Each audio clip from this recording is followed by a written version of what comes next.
Les trois petits cochons. Il était une fois trois petits cochons qui vivaient avec leur maman dans une petite chaumière.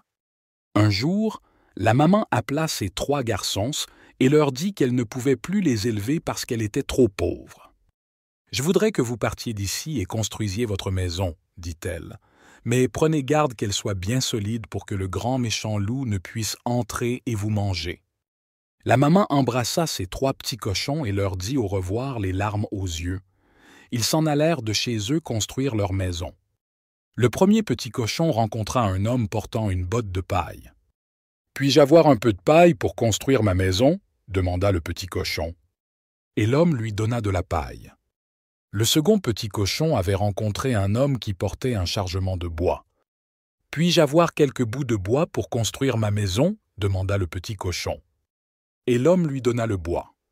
Le troisième petit cochon, lui, avait rencontré un homme chargé de briques. « S'il vous plaît, monsieur, demanda le troisième petit cochon, puis-je avoir quelques briques pour construire ma maison ?» L'homme lui donna assez de briques pour bâtir une grande et solide maison. Les trois petits cochons rentraient joyeusement chez eux quand le grand méchant loup les aperçut. « Comme ils doivent être tendres! Lequel vais-je manger en premier ? Je vais commencer par le petit cochon dans la maison de paille. » Il frappa à la porte.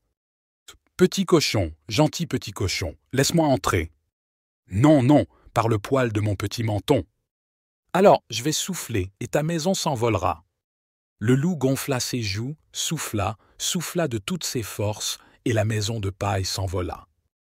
« Au secours !» cria le premier petit cochon en courant vers la maison de bois de son frère. À peine celui-ci eut-il refermé la porte que le loup frappa. « Petit cochon, gentil petit cochon, laissez-moi entrer. »« Non, non, par le poil de nos petits mentons, » répondirent les deux frères.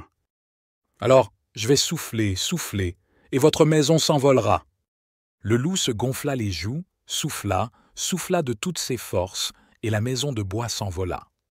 « Au secours !» crièrent les deux petits cochons en courant aussi vite que possible vers la maison de briques de leur frère. « Ici, vous ne risquez rien, leur dit-il. Bientôt, la voix du loup résonna. « Petit cochon, gentil petit cochon, je peux entrer ? » « Non, non, par le poil de nos petits mentons. »« Alors, vous allez voir, hurla le loup, je vais souffler sur votre maison et je vais la démolir. » Il prit alors sa plus profonde respiration et souffla comme un fou. Mais cette fois-ci, il ne réussit pas à mettre la maison par terre. Cela rendit le loup fou furieux. Il décida de passer par la cheminée de la petite maison. Pendant ce temps, le troisième petit cochon, qui était très rusé, alluma un grand feu dans la cheminée et y posa un chaudron rempli d'eau. Quand le loup descendit dans la cheminée, il tomba tout droit dedans.